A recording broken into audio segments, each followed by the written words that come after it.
enough time to warm up, so that's good. They're always slow pokes. It's good for me to settle in a little bit.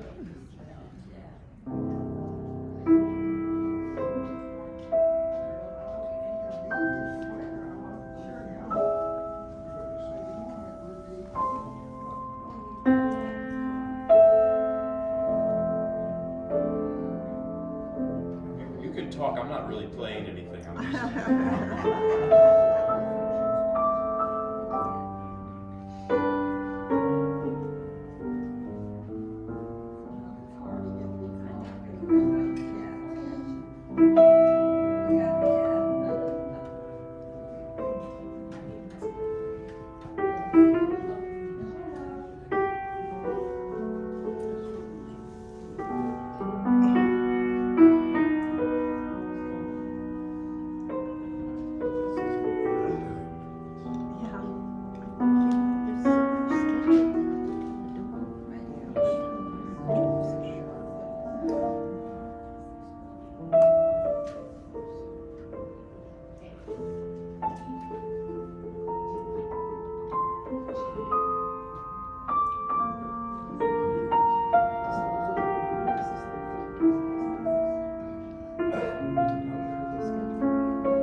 Perfect. Yeah, I can hear and see everyone well.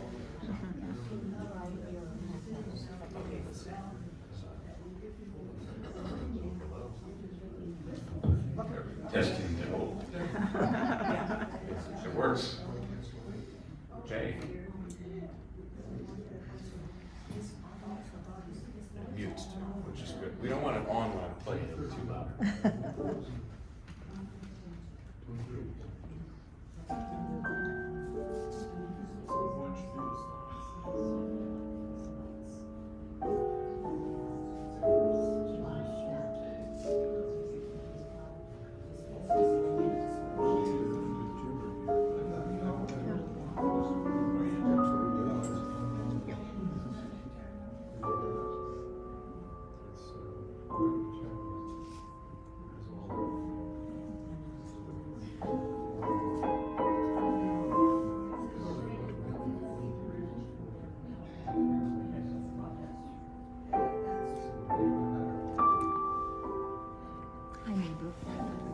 Hello.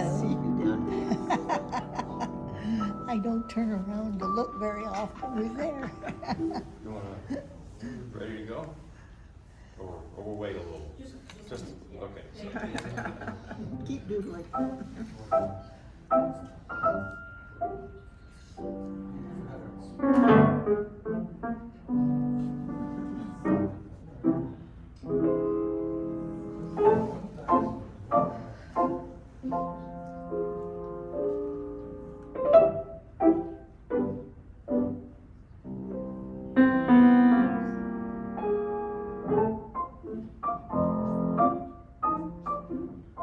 Just something a little silly to start us. Because what I'm going to play is really not that silly today. It's dark, you know.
well, it's not, that's not, it's nothing real. So. I like to get to know the piano a little bit, get to be friends.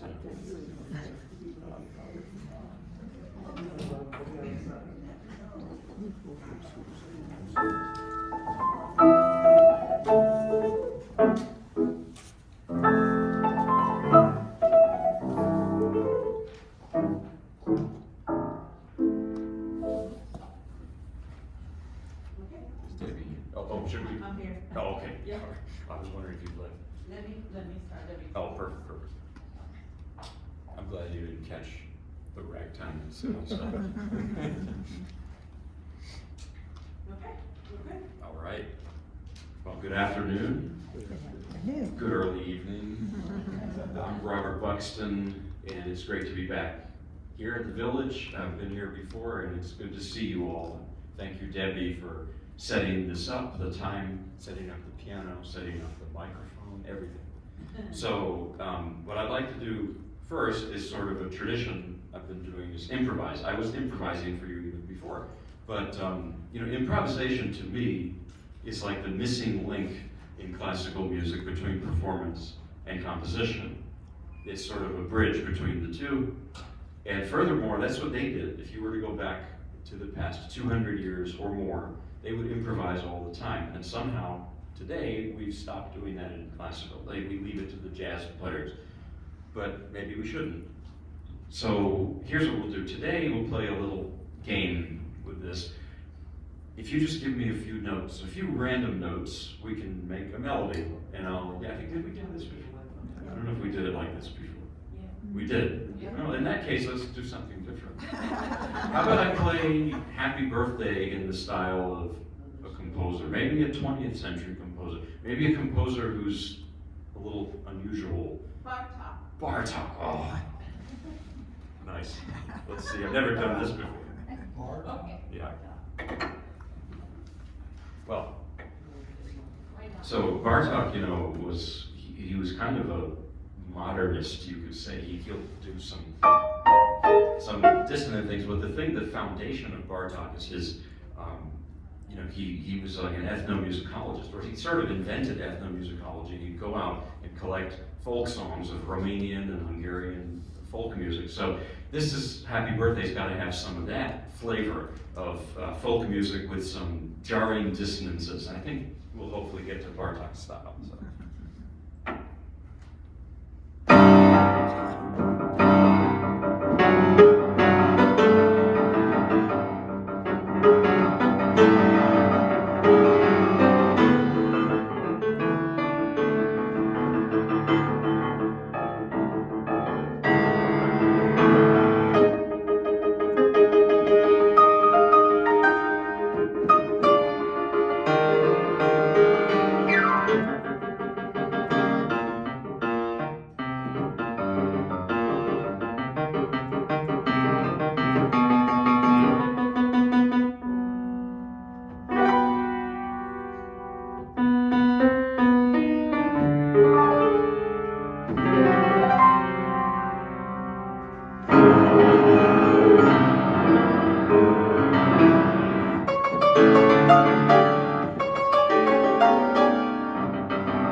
It's maybe one of the lost Romanian dances by Bartok.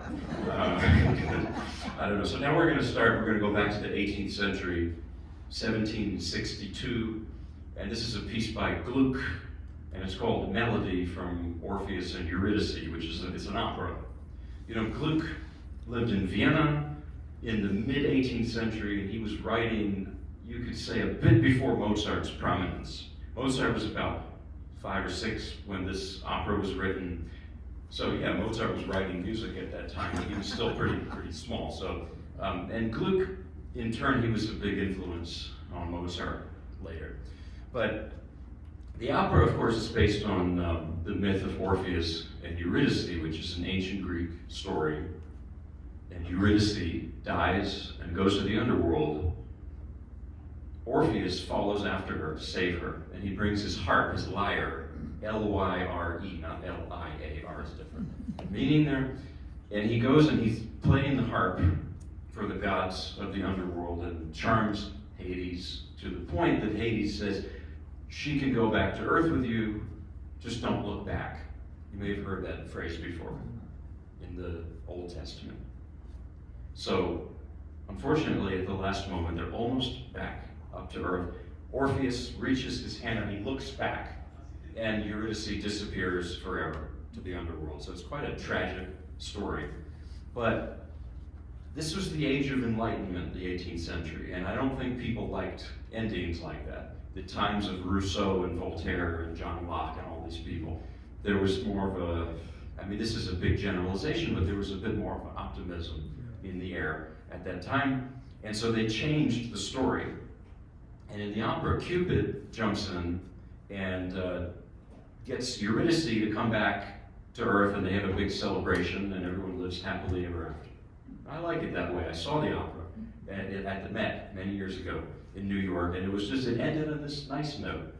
So this piece, this melody, is from a section of the opera that's an instrumental, and it also has some dance, some choreography to it.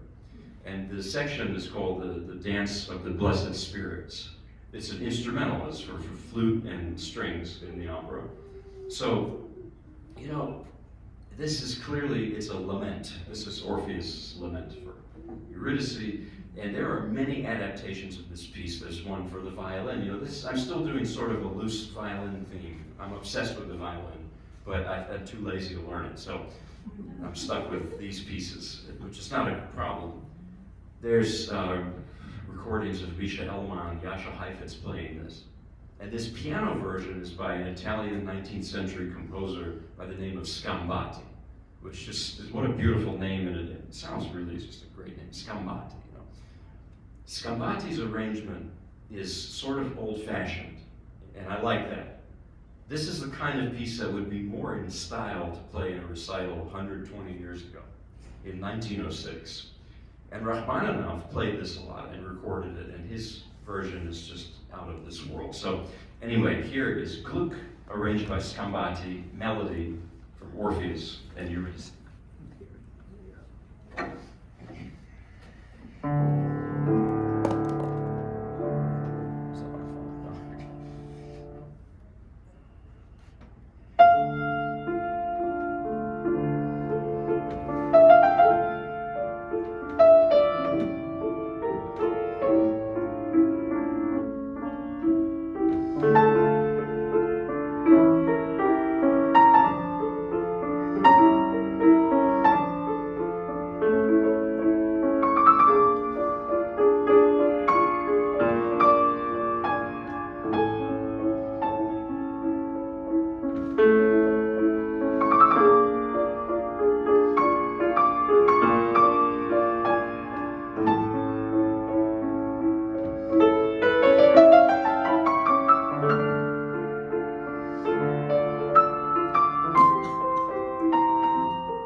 cannot hear. Oh, okay.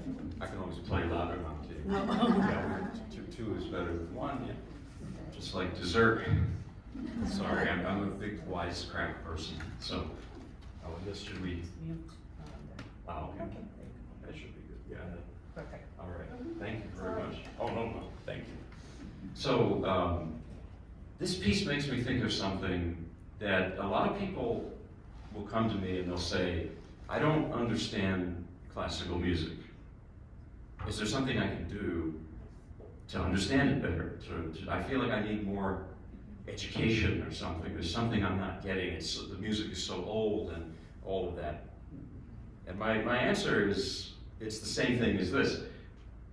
I don't know a thing about cooking, but I'm very passionate about eating. It's the same thing. But to be more serious about it, with that last piece by Gluck, it's about loss. It's about the loss of a loved one. And if you've ever lost a loved one, which unfortunately I think everyone has, you understand that piece, and that's it. I'm not trying to be anti-intellectual, because you can always study history and theory and all of that, and that's great, but that's always going to be secondary to the emotional side of it. So I think that's really it. Trust yourself is what I'm saying when listening. That's just what I would tell people. And I just think of the universality of that theme of loss. So now we're gonna go to the 19th century, a piece by Mendelssohn. This is called Auf Flügeln des Gesanges, on Wings of Song. It's a lead to be sung. I don't sing in German, I don't sing in English very well either, but this is an arrangement by Franz Liszt, who loved to arrange vocal and other things, with the intention of, demonstrating that the piano is not a percussive instrument, it's a vocal. It can sound like a voice. And that's also what's difficult about Liszt's song arrangements. But anyway, Mendelssohn was born in 1809, and he was a child prodigy. From what I understand, he was even maybe more of a child prodigy than Mozart. It's not a contest here, but Mendelssohn was at such an extremely young age. He was just writing all this music. And the truth about child prodigies, you can go online and see videos of 4-year-olds playing and such, but a true child prodigy is going to be like the violinist Yehudi Menuhin, who at a young age, 7 or 8 years old, would play and he'd make you cry because he had maturity beyond his years. It's not a mechanical thing, in other words, it's more than that. So Mendelssohn was that true type of child prodigy, and you feel it in this piece, because there is a sensitivity just beyond his years. I don't exactly know how old he was when he wrote this, but he did not live to be 40. He died at like 38 or something years old, 37. It's unbelievable how it was for people back then. So many people did not live so long, but at any rate, here's a story to illustrate, Mendelssohn's character, and I feel his character in this piece. I mean, it's almost like he's just talking through it. The cellist Piatigorsky said to his students, he would say, it's one thing to learn how to make your instrument sing, but what you really have to do is learn how to make it talk. That's really, I love that. So Mendelssohn, would memorize everything that he was playing, naturally memorize it. But in his time, nobody nobody played from memory in concerts. Liszt eventually was the one who changed this convention. And that's why I don't have music in front of me. Thank you, Liszt. I'm just kidding. But Mendelssohn didn't want to appear to be a show-off. Liszt, I don't think, cared. Mendelssohn would put sheet music for something entirely different from what he was playing in front of him when he performed. So people wouldn't think he was putting on airs. That's the kind of person he was. And finally, a big part of Mendelssohn's, identity was he was Jewish. He was from a very prominent Jewish family in Hamburg. And I read that his grandfather, Moses Mendelssohn, I may be wrong, and somebody told me this, that his grandfather was either the or one of the founders of the Reform Jewish movement, which is still a very big movement today, a denomination. But Mendelssohn, he was faced as a musician with the terrible anti-Semitism of this time and place, and he ended up converting. And I think it's sad to think about that he couldn't fully be himself. And I think that is part of the emotional content of his music somehow. Anyway, this is Mendelssohn, arranged by Liszt. Of course, Liszt adds some curls to the music, especially at the end. Liszt was something of a showman, but he was more than a showman. He was a lot more than that. But so here is Liszt's arrangement of Mendelssohn On Wings of Song. By the way, the text, which I won't sing, is by Heinrich Heine. It's a love song. It's just like any pop song on the radio today. Heinrich Heine also was a German Jew, and I think it's fascinating to think about. So here's the piece.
So next I'm going to play a little bit longer piece.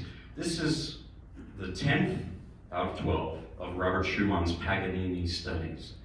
And you might recall that what I just said, because I played a bunch of these last time I was here in April, but I played like numbers 1, 2, and 3, I think. So I've been sitting with these for a while, and now I'm on number 10, 11, 12. And there's an interesting progression here. Well, Robert Schumann, he heard Paganini in the 1830s. And Paganini, maybe you've heard me tell this story because I'm playing a lot of things with Paganini as the basis of it. Paganini was this wild man violinist. We just call him that. He was very controversial. He was like a Jimi Hendrix or a, Jim Morrison or something. He was like a wild man of that time period, like a rock star, that is. And people either hated him and called him possessed and other things like that, or they just loved him. Especially the Romantics, they loved him because Paganini sort of straddles the end of the 18th century and the beginning of the 19th century. And this was a volatile time, politically, artistically, philosophically. You had the French Revolution, the American Revolution came first, actually. But you had that all, and the monarchies were falling. It was, and Paganini's music, I think, was kind of reflecting all of this, just as Beethoven did too. And the Romantics were picking up this feeling from Paganini, and Beethoven too, for that matter. So Schumann heard Paganini in the 1830s, and he was just enthralled. So he started writing these arrangements of Paganini's solo violin caprices, which is a word that means capricious, So I think Schumann was the first to do this, because Liszt later did his own, and many others. But I think Schumann was the first, if I'm not mistaken, to take Paganini and adapt it for the piano. Schumann I'm glad he did 12, but there's 24 caprices Paganini wrote, and Schumann did half, 12. So what happens in Schumann's studies, the first few that I played you last spring, back in May, they're very close to the original Paganini's. I mean, you can take the sheet music for the Paganini and the sheet music for the Schumann, and you can just put it side by side, and it's pretty similar. You can see Schumann is trying to just, maybe he adds a few things, some chords, but it's pretty much strict to the original. Like a translator would, try to be almost word for word. But as the set goes on, like here, I don't hear Paganini much at all. I hear Schumann's unique style. And so it's as if Schumann found himself over the course of these 12 studies. A lot of painters or students of painting, they'll go to a museum, you might have seen them, and they'll copy the masters. And they do that to actually find their own voice. You learn, you find yourself through imitation. So this piece reflects, I said, Schumann's personality. Schumann was born only 1 year after Mendel's 1810. He was from Zwickau, which is now, was East Germany, near Leipzig, that area. And Schumann, his life was completely different from Mendel's. Schumann, initially he wanted to be a novelist, didn't work out. Then he wanted to be a virtuoso pianist, and he was not a child prodigy. So he started practicing like crazy, probably when he wrote these pieces too. He damaged his hands. He actually may have used a device meant to strengthen the pinky finger. He damaged his muscles, it's horrible. And he devoted himself fully to composition. Finally, he probably had bipolar disorder or schizophrenia or something along those lines. But Schumann had a tragic life due to that. They did not have medication or treatment for that the way we do now. So he suffered a great deal with this. And I think it influenced his music, because this piece, as with many others, you're going to have rapid changes of character. Almost just all of a sudden. The beginning is quite sad, it's very dark, and then all of a sudden you have a march. Where did that come from? I'll show you what I mean. Just...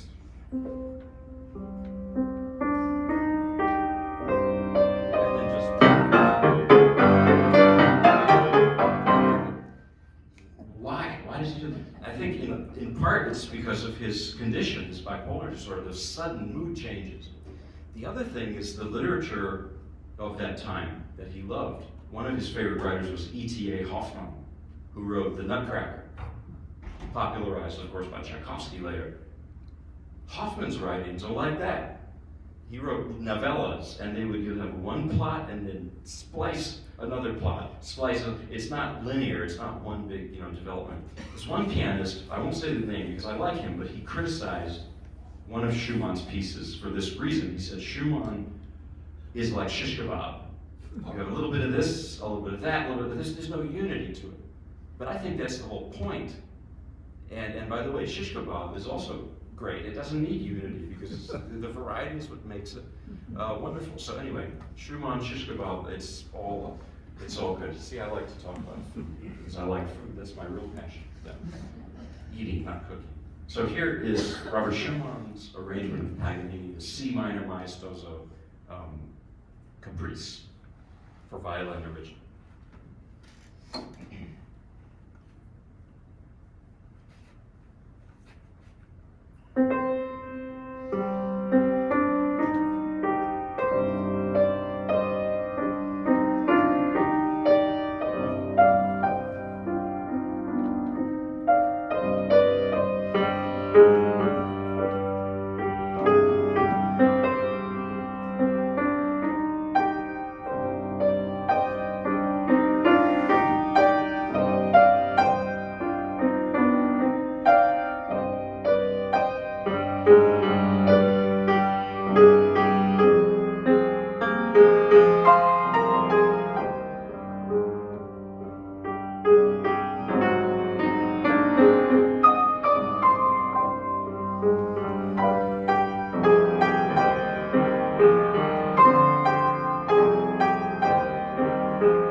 Ooh, I like that.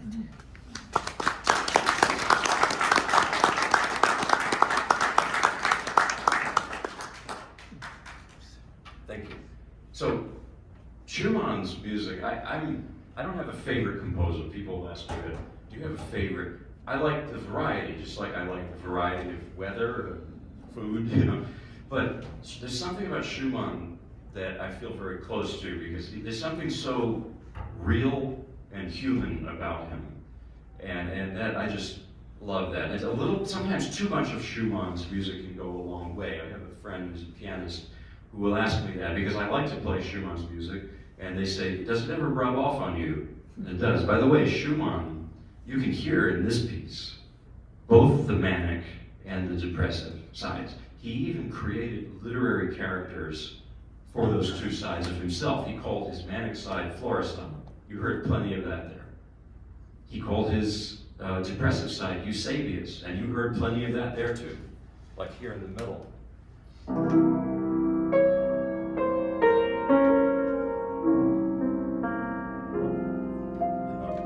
That's Eusebius for sure. By the way, so is this famous piece, the Traumerei from Kindersehnen.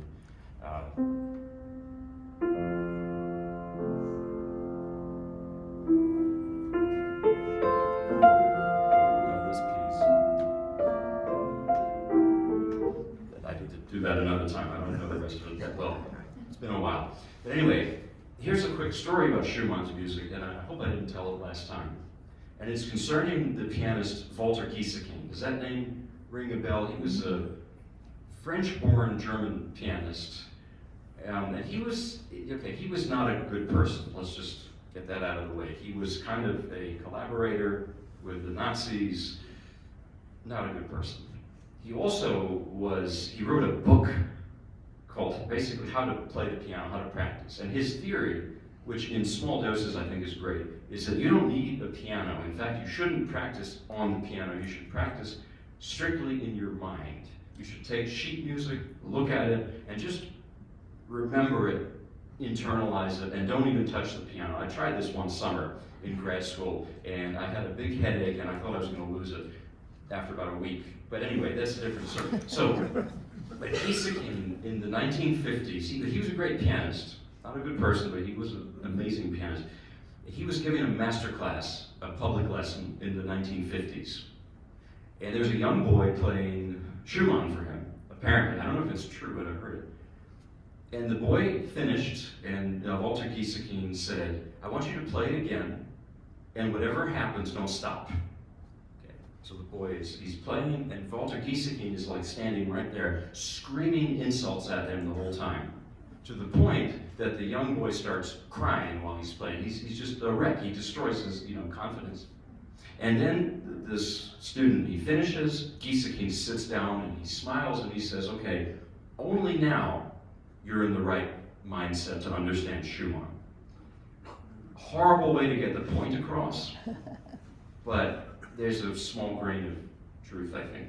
So anyway, that's the norms of teaching have changed, thank goodness. Now I'm going to play a larger piece. This is Book 2 of Brahms's Paganini Variations, some more Paganini. And there's a link here between Brahms and Schumann, because the young Brahms, I think he was only barely 20, in the 1850s he knocked on the door of the Schumann's home in Dusseldorf. I think that's where they lived. I'm not a historian, I might be wrong. So anyway, Robert Schumann was not home, but Clara, his wife, who was a great pianist and composer herself, by the way, she's getting played more now, which is good. I have yet to play some of her music. Clara Schumann invited him in and said, what do you have in your hand? He said, these are 3 piano sonatas I've written. And he started playing them for her, and she just couldn't believe it. And finally, when Robert came home, her husband, she said, this is, things were different back then. Can you imagine nowadays some young kid coming to your place and say, hey, let me in, I'm going to play you some things I've written. And Robert Schumann said, he's a genius. And he said, why don't you just live with us? They sort of adopted him. And Brahms lived in their home. And it was not long after this that Robert Schumann tried to jump into the icy Rhine River. and his mental health, his physical health just deteriorated rapidly. He was institutionalized, and at that time, they wouldn't allow visitors even. But Clara snuck in, I think, at the very end. During all this time, Clara was pregnant with their 7th child. By the way, Robert Schumann, tragic life that he had a wonderful family life. He was a great husband and father. And Robert Schumann died. He was like 48 when he died, or less even. Brahms was assisting the family during all this time. So there's a rumor that comes up, and I really think it's a rumor from what I read and understand, that there was a love triangle. That Brahms and Clara, who was 20 years older than him, had some sort of thing, relationship or interest. I don't think so. There was a movie about this in the 40s. Katharine Hepburn played the role of Clara Schumann. As much as I adore Katharine Hepburn, the Hollywood version is not the real history. Just like that movie Amadeus, it's not real. The real Salieri and Mozart, they hardly knew each other. They respected each other, and Salieri was a great composer. I'm going to play some of his music soon, but that's another story, similar. But what definitely was there was some kind of unrequited love, especially Brahms towards Clara, but I think also Clara towards Brahms. They would write letters to each other throughout their lives because Brahms eventually settled in Vienna, which is, I think, where he picked up that Slavic influence in his music, the Hungarian dances, you know. But Brahms was a loner, and he had this deep-seated, probably repressed, very repressed feelings for Clara, and I think that that's in his music. And that's, to me, the essence of Brahms, is like a person, you may know people like this who are formal outwardly, but inside there's just a volcano of emotion. And you know it's there, but they don't show it. And this also has to do with where Brahms was from. Like Mendelssohn, he was from Hamburg. And Hamburg is a city in the far north. It's almost Denmark. And the weather is cold and rainy even in August. And Hamburg is not thought of as a place where people show their emotions a whole lot. I have stories about that. And so that's Brahms, this paradox. Tremendous feeling, but something reserved about him. And that's his music too. This piece, and I'm only playing book 2. Book 1, I played it this morning. So it's based on the 24th Caprice of Paganini, which is, incidentally, Schumann did not arrange that.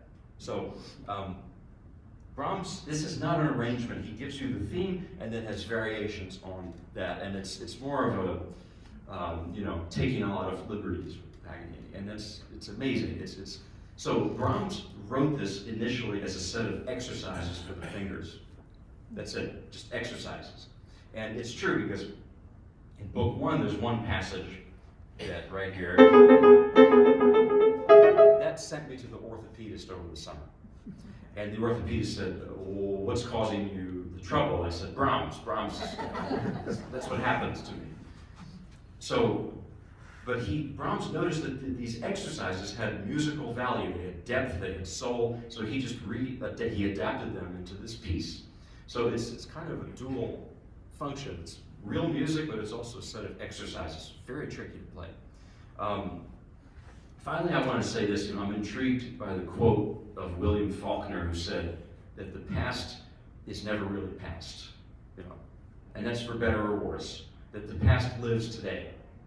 And I was traveling with my family over the summer through South Carolina.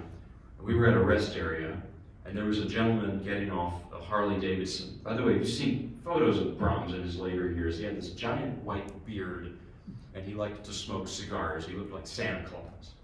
Well, this guy getting off the Harley Davidson in South Carolina looked exactly like Brahms. It was uncanny. Couldn't believe it. Speaking of the past living today. And I told my wife, I said, that's Brahms. I'm going to go talk to him. And I start walking, and I feel, it's my wife. You might know her from, if anyone here go to the Elon UCC Shoko is my wife. So, and she saves me from things. And she said, do not do that. You might not get the reaction you're expecting. So, anyway, here's Brahms' Paganini Variations, Book 2.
too much, but I'd probably go to 5:05. Is that okay? If you need to leave at 5, it's okay. I don't feel bad. But when does dinner start? 4:30. Oh, well, then it's already too late. So, It's come and go. Okay, it's come and go. Okay, good. I just don't want them to run out. So a couple short things. Here's something I don't do a lot. I was debating whether I do it, but I think you're nice. So, so I'm going to play a piece I wrote. And this is, I don't do it a whole lot because it's odd for me to do. The funny thing about music I write is I don't play it a lot in public.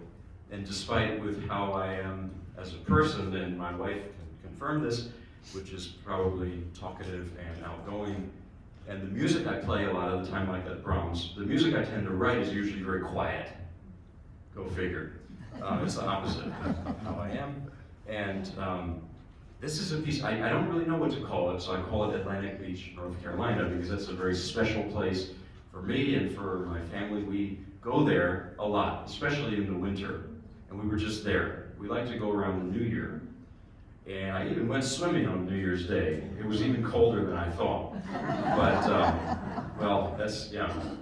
So this is a piece I wrote. This was a couple of years ago the first time we went on a real trip there for the New Year, and my kids were taking a nap. I have 2 toddlers, So I have this foldable keyboard I bring when I travel so I can practice. Sometimes the sound is so bad that I always end up turning it off and just play without sound. But anyway, I was sitting and I was looking out the window. The sun was setting. It was this time of the day, and it was so cold and windy. And you could see that orange sunset of the ocean. It was so beautiful, more beautiful to look at than to swim in. And I just started to write this, and it's like that's what it is, I think. Here it is.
close with the Gospels. I like to do this, and I love gospel music, and there's a personal reason for that.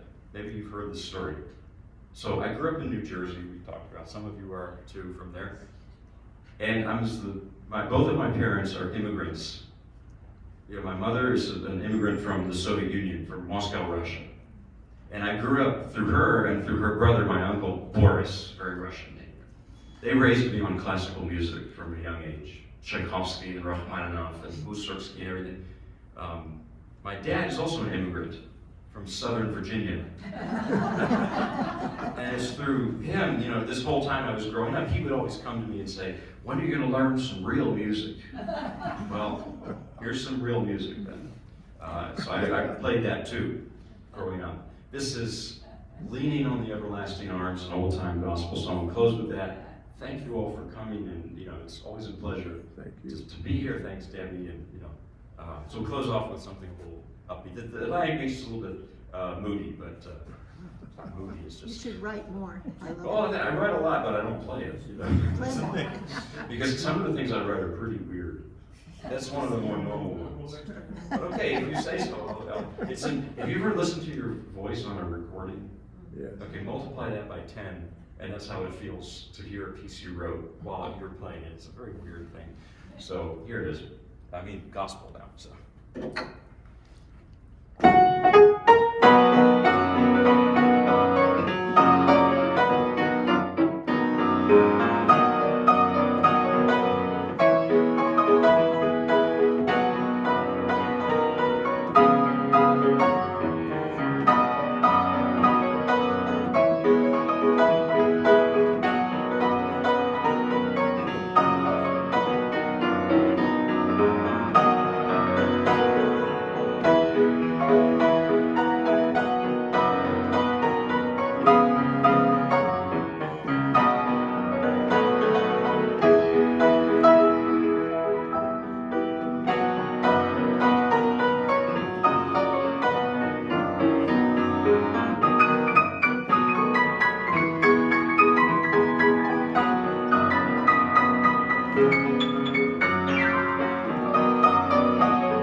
Thank you. We could wrap up here. Thanks for coming. I appreciate it. Take care.